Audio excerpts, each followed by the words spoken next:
If you take the striking out of these events, then you have a grappling competition. And today in this segment I want to talk about grappling takedowns. I'm going to use Nathan here as my assistant. We're going to cover some tie-ups, some hand control, and some different setups, and then a few different takedown situations for grappling events. Now, the first thing you're going to realize when you're dealing with a grappling event is your stance is going to change. I no longer have to worry and protect my head so much and worry about being kicked or punched. What I have to do is protect my hips to keep from being taken down. So that's going to cause me to take more of a traditional wrestling stance and move and operate from this position. From this traditional wrestling stance, I'm going to use a couple lines of defense. The first one is my hands. I'm going to use my hands to keep Nathan away from me. My elbows, if Nathan gets through my hands.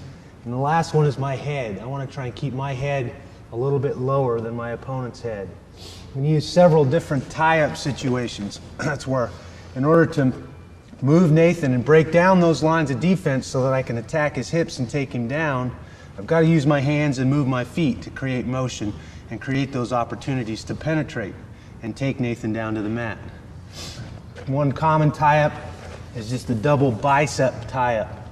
I'm grabbing both of Nathan's biceps, and now from here I can steer him and make him step and manipulate him so that I can penetrate and take him down. The bicep tie-ups are very effective. Another common one is the elbow tie-ups. If I move into my opponent and he wants to put hands on me to keep me away from him, which is a way that I like to approach a lot of takedown situations, is moving into his comfort zone so that he wants to put hands on me to keep me off of him and keep me away from him. He's giving me those elbows that I can grab, and I don't want to just hang on to him. I want to pull him in so that I have control of him. So if I use light hands and just put him up here, he's still got bicep tie-ups, and now he can steer me and manipulate me. So when I grab those elbows, I want to make sure that I pull him in and take control of my opponent. Now I can move him around and steer him and create those little opportunities to change levels and penetrate. A couple other common tie-ups is the some people call a Russian tie-up. I like to call it 2-on-1. A lot of times your opponent in a grappling situation will grab a hold of you, and he's giving me, in this instance, a chance for me to take his arm and grab two of my hands on one of his hands here in a 2-on-1. And from this 2-on-1 position, again, I can cause him to step, circle, and control and move him around. I want to make that arm part of my body. I'm going to put his elbow in the center line of my body. I want to lock it out, shoulder pressure down on the top of his shoulder so that I can hold him here and move him around. I can foot sweep, do a lot of different takedowns from this 2-on-1 position. The harder he tries to get his arm back, the more opportunity I'm going to have to change levels and penetrate. Another nice tie-up from this situation for grappling takedowns is the underhook. Okay, a single underhook. Again, I've effectively broken down those lines of defense. Nathan's hand and elbow are out of the way now. I've got free access to penetrate to his hips right here. My head and head position becomes very important in this underhook situation. If I give Nathan head position, even though I have a good control point in the underhook, I still have to get through his cranium to get to his hips. So I need to make sure that I have good head position. Now I can move him around with that underhook and attack his hips, attack his legs. Okay. So those are 4 basic tie-up positions there. Bicep ties, elbow ties, the 2-on-1, okay, and the underhook. From the biceps and the elbows, maybe it's going to be a combination of the two. It may not be just both biceps or both elbows. Maybe it's going to be a bicep on one side and an elbow on the other side, or vice versa. I can use that to steer him around and again break down those lines of defense, his hands, his elbows, and getting past his head so that I can penetrate to his body. A common tactic and drill that we use is to hand fight, what we call hand fighting in wrestling. Okay, when we're both in our stance, and we're both moving here, and we're just controlling wrists, moving, working for those tie-ups. See if I can get control of my opponent, make him step, and create openings so that I can attack or penetrate. And you can just go around minute rounds or 2-minute rounds back and forth and just hand fight and work on those little manipulations and tie-ups back and forth. Both opponents going live so that it's realistic and you get an idea what it takes to move your opponent, to control them. It's very important. If I'm going to put my hands on him, that I need to move my feet. If I put my hands on him and just stand here in front of him, nothing's going to happen. He's not forced to react to me. But if I grab a hold of him and I create motion by moving my feet, he's got to step, he's got to move, and that's going to create opportunities for me to penetrate. Okay, those are the basic tie-ups and things that you're going to use to manipulate your opponent and create opportunities to take him down. Once you learn to use your hands and move your feet to create motion and create those opportunities, you need to find some setups and create little manipulations where you can predict where your opponent's going to go, how he's going to react to certain hand fights in certain positions. One setup that I like to use a lot is passing an elbow. And all I'm looking for in a setup is that split-second opportunity that I can penetrate, get past those lines of defense, his hand, his elbow, and his head, and get to his body, to his hips. And passing an elbow, it works real well from the bicep tie because you get into this little dance where I go to a bicep tie and then your opponent rotates inside and wants to bicep tie himself. And so you get into this mode here where you're both hand fighting for that bicep tie, that inside control. You always want to have nice inside control. Now as I rotate to the bicep and I feel him release and start to rotate his hand around, I'm going to use that opportunity. I know he's going to do that. I can predict that. So as he releases and goes to rotate around, I'm just putting pressure on his elbow and passing it across in front of his body. Notice as I pass that elbow and take advantage of that little opportunity where those lines of defense are out of position so I can penetrate to his body, I start my level change for my penetration so that I can shoot off of that little setup. So the elbow pass is a pretty effective way to set your opponent up, create that opportunity to penetrate and take him down. Another common setup that I like to use is an arm drag. Okay, and I can set up an arm drag in several different fashions. Just a standard arm drag drill is anytime my opponent puts his hand on my body, I want to drag that across. Okay, I'm just patting that hand down, catching it above the elbow and pulling it across. And there again is that split-second opportunity for me to change levels and penetrate to his body. Okay, so just a simple drill to get the hang of the arm drag is just here, here, here, here.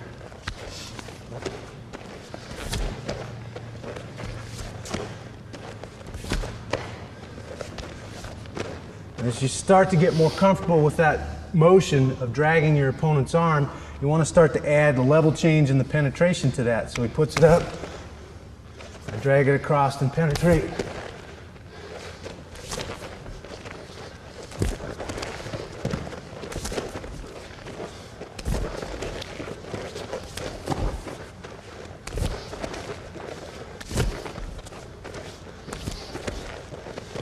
Now when you go home next Christmas and your grandma puts her hand on you, you arm drag her and you throw her down. Works real well. The idea is that you do it enough so that it becomes second nature. Every time someone puts their hand up there, you're anticipating that, you're seeing that, and you're creating that arm drag and that opportunity to penetrate. Okay, we talked a little bit about the 2-on-1 as a good tie-up. A good way to set up that 2-on-1 and use that 2-on-1, again, is to force your opponent to collar tie or put his hands on you. As soon as I move into his comfort zone, keeping my lines of defense in position, and he puts those hands on me, that's what I'm waiting for. I'm going to cross, reach across, I'm going to rotate my shoulder, move my feet, and pull that arm across. And that baseball grip on the wrist, elbow to the center line of the body. And now in this position is my setup, whether I circle one way and make him step with a single, or I make him circle the other way and put some pressure on him so he steps there. Just depends on what technique I'm trying to set up. So being able to, every time he puts his hand up there, pull that 2-on-1 in, I'm again eliminating those lines of defense for that split second, establishing some control so that I can create that opportunity to penetrate. A real common way and another setup that we like to use is that underhook. And there's several different ways to get into that underhook position. I can either be aggressive or I'm pounding the head, and you're taking a risk in reaching for your opponent and putting your hands on your opponent. But if you have a goal in mind and you're trying to achieve a good tie-up position, then you're probably going to be all right. So I'm coming to the head. For some reason, your head and arms obviously are connected. So you put some pressure on that head, create some space under that armpit for that underhook. So I clobber him, and there's my underhook. Okay. Once I establish that good underhook position and that control point, now I can start to move him. Again, creating that motion, eliminating those lines of defense for that opportunity to penetrate and take my partner down. Okay. Another common thing that will happen is, again, moving into your opponent so he puts his hands on you. Okay. Again, a little more passive approach. I want to move into him until he puts hands on me, and now I'm just going to bump this out of the way with my cross hand. As I bump it out of the way, I'm digging for that underhook position. Okay. And again, from here, I'm looking for that setup where I'm making him move his feet and react to me. Those are the basic setups that you're going to use to create opportunities to take your opponent down. And we're going to demonstrate that elbow pass a few times in a more of a live situation, again, like the hand fighting that we did earlier in this segment.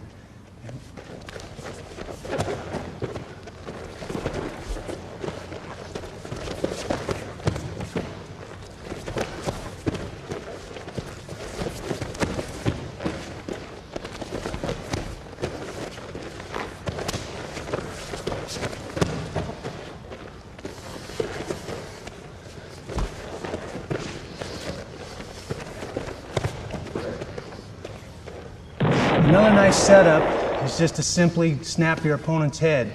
Basically, I'm just going to club him with a forearm, make him move, make him blink, and give him some pressure on his head.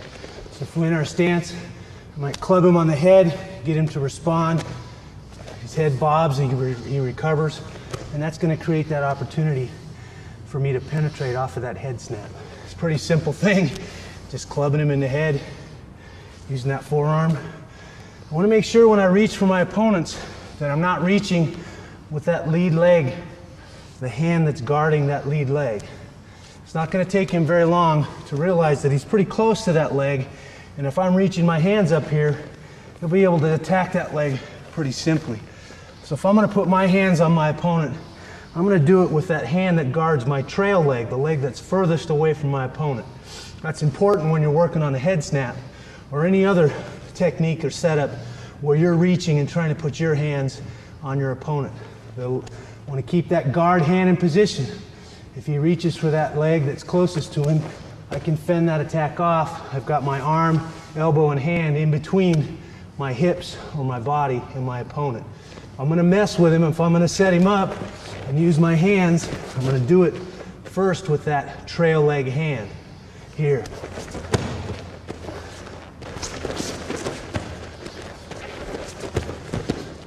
Switch my grip or my stance, and I can switch hands.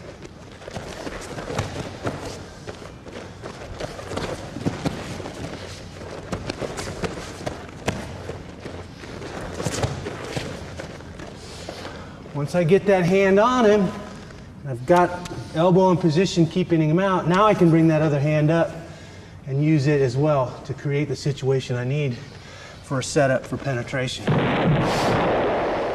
And the first and simplest takedown that I want to cover is just a straight double leg. It's the most common. It's the first takedown you would teach a little kid if you're teaching him how to wrestle. Again, it involves some basic techniques or basic skills that you need to know for any takedown. The first basic skill is going to be a level change. Okay, and go from a head-to-head position. I want to bend my knees, keep my head up, lower my hips, and change levels with my hips by bending those knees. Here. Now I'm in line to attack parallel to the mat through my opponent.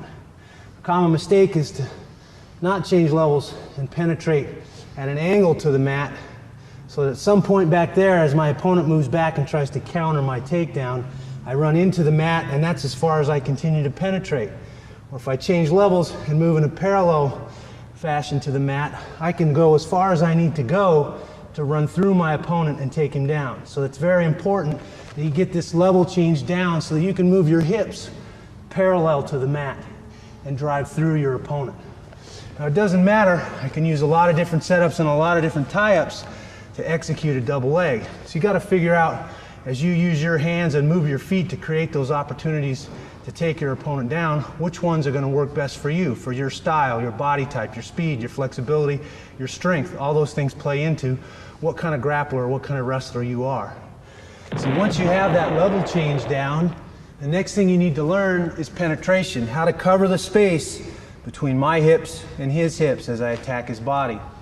And the hard part about that is I want to change levels first, and now from here, I want to cover that distance. Obviously, if I'm outside an arm's length, I'm giving him a lot of time to react, a lot of time to counter my takedown. So I want to make sure that I'm not clear back here outside of an arm's length if I'm going to try and penetrate and cover that distance. The more time I give him to react with his hips and sprawl and stop me from taking him down, the less my chances are that I'm going to finish that takedown. So I at least want to be within an arm's length if I'm going to change levels and then penetrate. What I'm doing is what's called a rock over step. I'm rocking over my heel toe to my knee. Okay, here. I bring that trail foot up. Okay, if we change sides here, and I penetrate, level change, penetrate, that trail foot comes up. I don't want to leave it back there. I don't have a very good base here. Here I've got a nice foundation. Doesn't matter if Nathan moves away. I'm still here holding my own weight. I'm still here in a good foundation and in position. Okay, I penetrate. I want to make sure as I wrap my hands, I'm going to wrap them low on his calves. I don't want to be on his thighs. I don't want to be on his fruit of the looms. I want to be down on his calves. If you're going to bend or control a tree limb, you don't do it in by the trunk where it's strongest. You do it out on the end of the limb where it's easier to control, easier to bend. Same thing is true here when I'm trying to take him down. Okay, so level change, penetration, bring that trail leg up. Okay, and now, very important, especially if I'm grappling and I want to avoid Nathan's guard. I don't want to just drive him straight back to his butt. If I drive him straight back to his butt, I come out right in his guard. And now from his guard, obviously I have to figure out a way to pass. And depending on who you're grappling against, that can be pretty difficult. So, once I level change, penetrate, trail leg comes up. It comes up for another reason. I need to drive off of this foot and turn the corner. Again, I want to take advantage of the fact that humans on two legs don't move very good laterally. Okay? If I drive him straight back, I end up in the guard. If I drive across his body, driving off this trail foot, I have a pretty good chance of avoiding his guard and taking him down.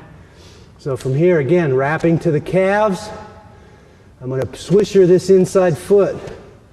I want to put my hips in line to go that direction, across his body. If I stay here, my hips are in line to go straight ahead. It's going to be hard to go this direction and turn the corner. Okay, so I swisher that foot, drive off that outside foot, and now my hips are in line to go across his body. Exaggerate your head. I want to use my head to steer him to the mat. It's like an extra appendage, an extra arm, if you will. I'm using that head, looking the way I'm going, and steering him to the mat. Okay? So again, level change, penetration, trail legs up, swisher the inside foot, driving across his body, turning the corner. Okay. Now as I turn that corner, level change, penetration, trail leg comes up, inside knee pivots. I'm going to drive across his body. As I drive across and steer him to the mat with my head, this inside arm, he's to straighten and put pressure on that leg. And that's going to allow me to pass this guard and stay out of his legs from here. Now I can work up his body and achieve a good cross-side position. And that's very important. I've eliminated the need to fiddle around and be caught in his guard, being the risk of him submitting me, crawling up my back, looking for a triangle or an armbar. So again, as I drive across, I'm planting my shoulder right in his stomach, trying to pin his hips down. I want to make it hard for him to shrimp, hard for him to create space to get this bottom leg through and around my waist. So I'm putting all my weight on his body. This arm that was across his leg is straightening out so that he can't bring that leg in and again shrimp and get it around my waist. All right, here. And now I can bring this top leg in and work up to a good cross-side position.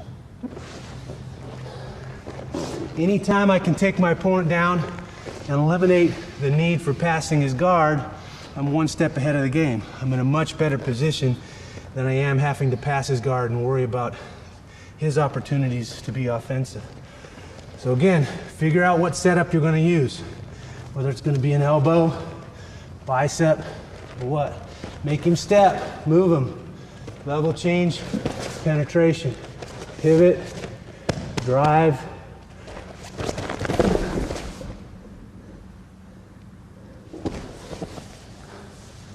Okay, nice double leg, turning the corner, driving across my opponent. And one thing I like to try and add to that sometimes is what we call in wrestling an ankle lace. Okay, as I take him down, let's turn this way. As I take him down here, right here, his legs generally will sit against the mat. He's trying to shrimp and create space to pull guard. What I notice as he does that is I can weave one arm over and under and trap his foot. And trapping his foot and lace his ankles and keep pressure on this bottom thigh. Now from here, I can start to work up, isolate this ankle, and then there's a submission here if you get lucky enough to catch somebody. Just putting my knee in his stomach, working up. I can go to his toe, crank his ankle, or I can sit back, okay, and crank his shin into his calf. Here, trapping his hips.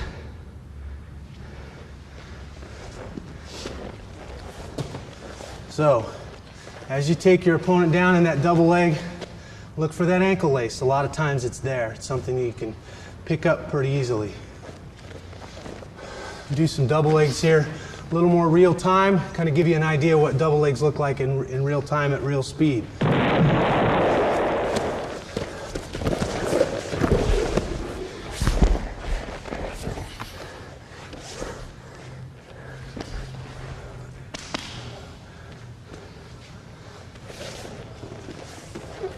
So, it's the double leg takedown to the ankle lace. Turn in that corner, good level change, good penetration.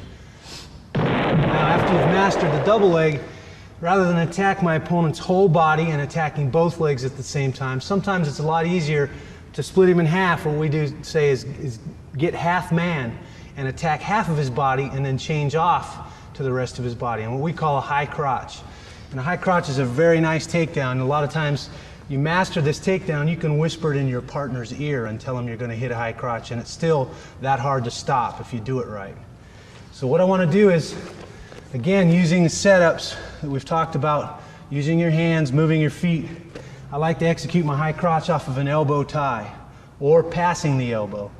From that elbow tie, I want to circle so that I create this half man situation. Instead of being head up, square to his hips and penetrating to a double leg, I'm shuffling my feet so that I'm half man. I'm going to attack one of his legs or half of his body instead of his whole body. The basic penetration is pretty close to the same. I still need that good level change. Okay, I still need to rotate to that knee and that rock over step. I want to bring that knee down right by his foot, the leg that I'm attacking, right here. Instead of wrapping and attacking both legs, I'm coming through his legs or in his crotch and wrapping to his calf on one leg. That trail foot still has to come up. Okay, so I'm here, level change, penetration. I want my head up, my shoulder in here. Okay. As I penetrate, my head is up. I want my head down here. This is in good position. I can't carry much weight here because he's definitely going to sprawl and give me some resistance. I need to be up, good foundation. My power, my hips, as close to his leg as I can keep it, because he's going to try and take this leg away from me and sprawl. I've got to be able to hang on to it and stay in position here. Again, good foundation. He moves away. I'm still carrying my own weight. I'm not leaning on him. I'm not out of position. Okay. Here, nice and tight. Good position right here. Trail foot is up. I still need that drive foot because I still need to turn the corner with a high crotch. Now, as I penetrate here and I secure this leg, I want to turn that corner, drive my nice cauliflower ears into Nathan's ribs, drive across his hips, and put all of his weight on that free leg. Make him hop. Here. As I drive back up into him and make him stand on that free leg, now I'm going to change my grip on this leg, here to here. Changing from the high crotch to the double. I'm going to continue to drive across, turning that corner and driving through him.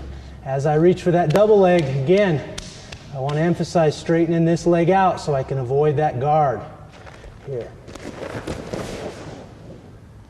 Again, I can look for the ankle lace if it's there, but more importantly is the position. I want to keep my shoulder in his stomach, keep his hips pinned to the mat, and work my legs up a good cross-side position. Okay. High crotch. Off the elbow tie, half man, level change, penetration. Here, driving. Again, swisher, pivot on that inside knee. Now, a lot of times, a good drill from here is I'm just going to have Nathan turn. I've already started in this position right here with my hips in, the position I should be in. And the drill is to work on keeping this position as my opponent moves and adjusts and tries to take this leg away from me. So Nathan starts to turn and try and take that leg away.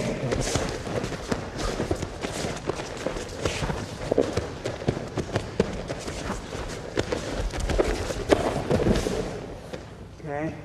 I pivot, pivot, pivot, pivot, turn, and stay in position so that I can bear his weight and finish that takedown. That's a very crucial point. I've done all the work. I moved him, I broke down his lines of defense, and I penetrated all the way in here. The hard part's done. Now I need to stay in position, drive through, and finish this takedown, score those points, take this guy down, okay? You don't want to get this far and then allow this guy to take you out of position and take your takedown or your opportunity away from you. So this is a very good drill. Get in here, have him spin, go ahead.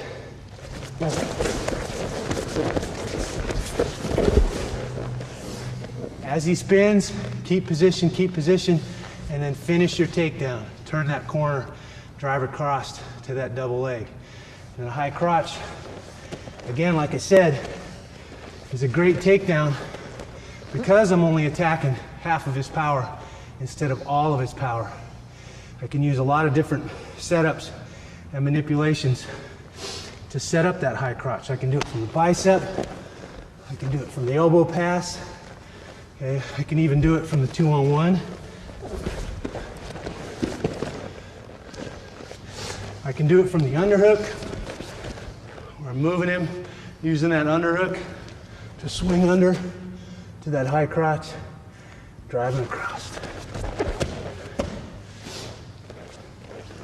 Okay, so again, it's a good takedown. You can use a lot of different setups to achieve this takedown. What it will look like in real time is sort of like this.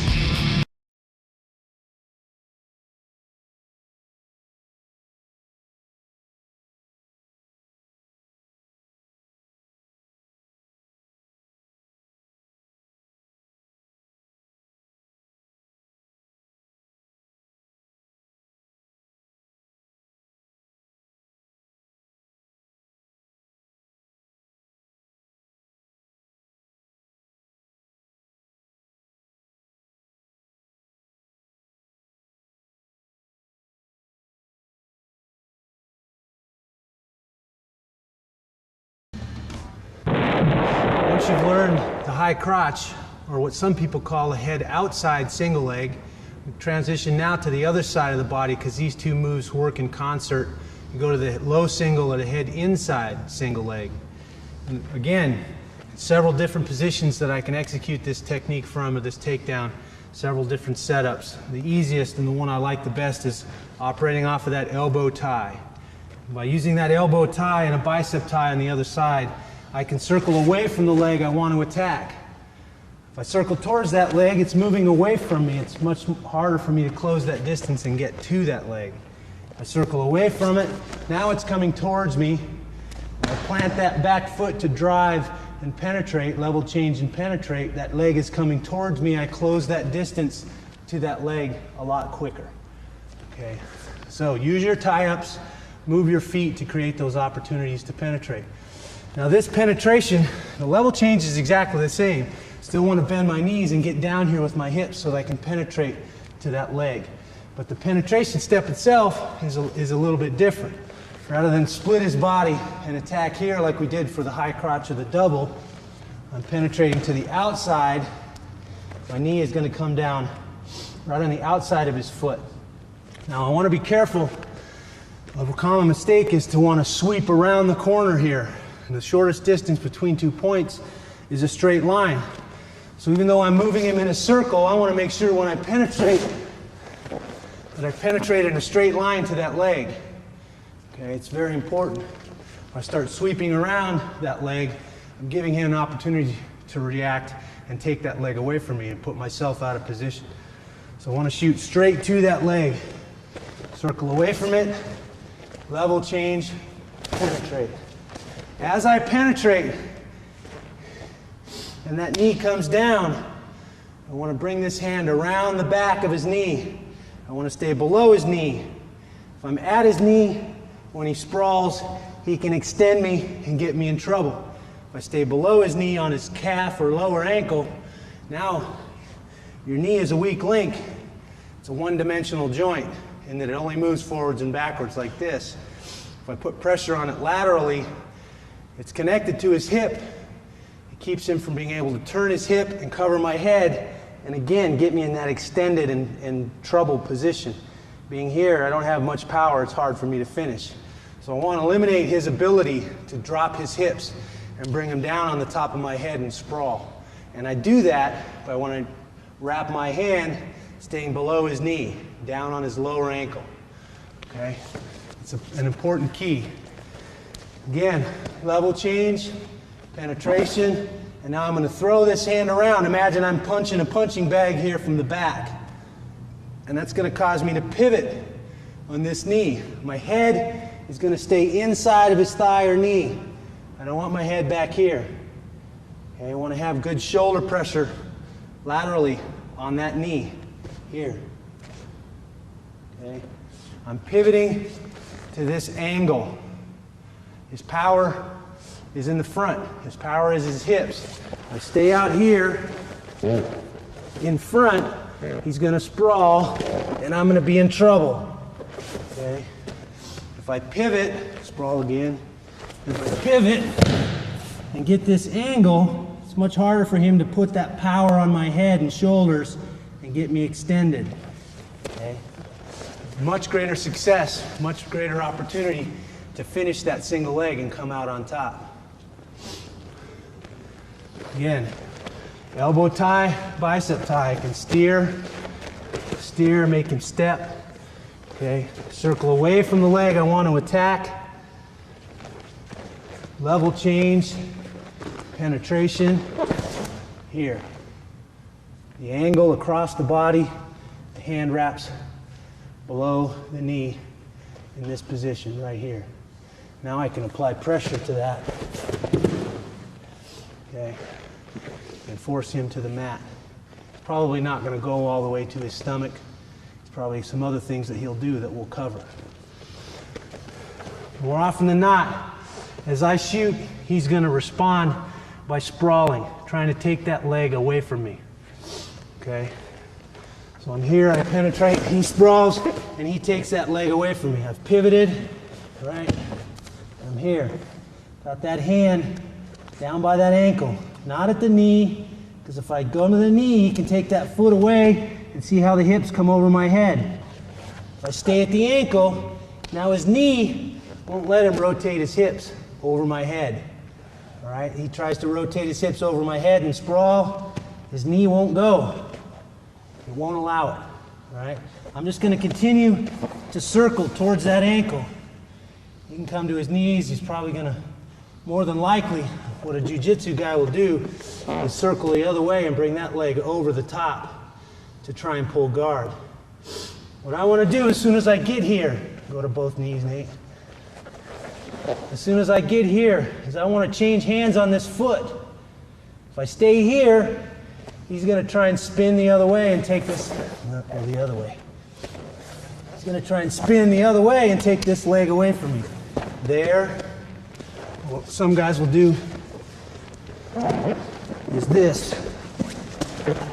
They'll spin out. Okay, I want to be aware of the options that my opponent has from every situation. So when he's got that single leg, if he changes hands, takes that hand to my foot, that frees up that initial penetration hand. So now if I spin out, I'm actually putting him right in behind me, which is not where I want to be in that situation. So it's important as I penetrate, as soon as I'm here, I'm changing hands on that ankle. And now I can drive across, capture both legs, and work my way up into good position. Okay, so if you sprawl and go to both knees.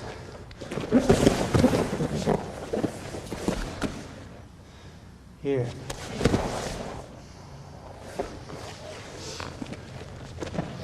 Okay, even if I penetrate here, he goes to his knees and he kicks that leg over the top to pull guard.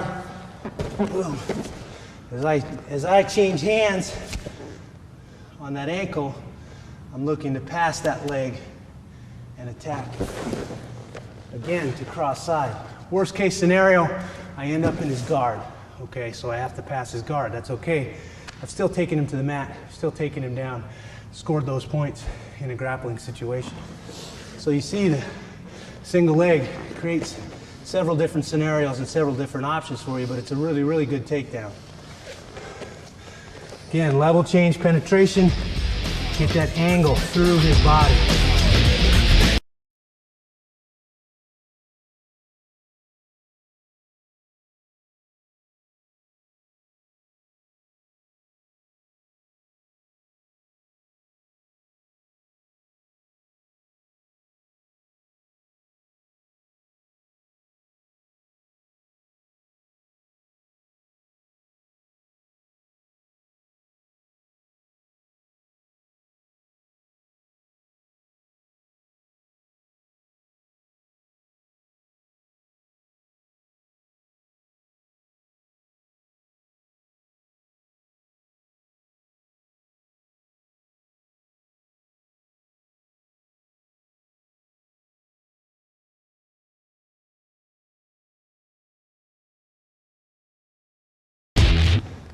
Now the nice thing about the single leg and the high crotch is that the two moves work in concert together.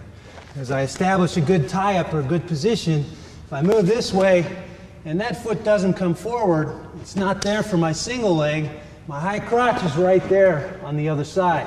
So the two moves, one or the other, is usually always going to be there on one side or the other from the same stance. If I change my stance, then my single leg becomes here and my high crotch is over there. Again, I have to adjust to what leg my opponent leads versus which leg that I'd like to lead in a grappling situation, and decide which takedowns are going to work best for me against that opponent. Now if I combine the two moves, the single leg and the high crotch, I come up with a knee tap, and it's a real effective move, kind of a slick move. Looks kind of neat when you touch a guy's knee, you pop out on the other side and the guy falls on his face, okay? And again, if you have a good single leg and a good high crotch, this will be a pretty easy technique for you to pick up. Basically what I'm doing is I'm touching like I'm going to execute a single leg. And I'm only doing this as a setup in that I want him to react with his hips and start to sprawl. So as I move him and I touch that single leg and he starts to sprawl, now I'm going to finish with penetration just like I would on a high crotch, and I come out right behind my opponent. Really slick move. Takes some timing. If you get that timing down, you look pretty dang fantastic when you hit that technique. So again, touch to the single. I'm tapping that knee. As he reacts and takes that leg away from me so I can't single leg him, I'm popping my head out that other side in that high crotch penetration. And then from here, I'm simply pivoting around the corner. And I want to take this knee with me as I pivot around the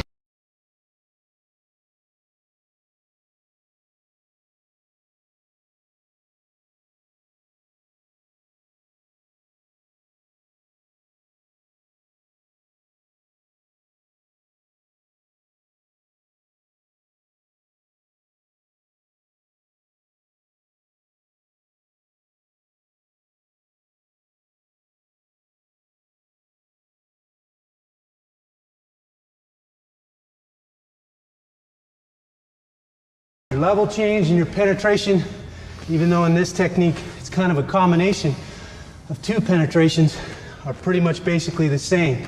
I'm starting with that single leg penetration, and then I'm rotating to that high crotch penetration. And that combination makes it pretty difficult for your opponent to read what you're going to do. So again, you want to manipulate him, you want to move your feet, touch that knee, come out on the opposite side.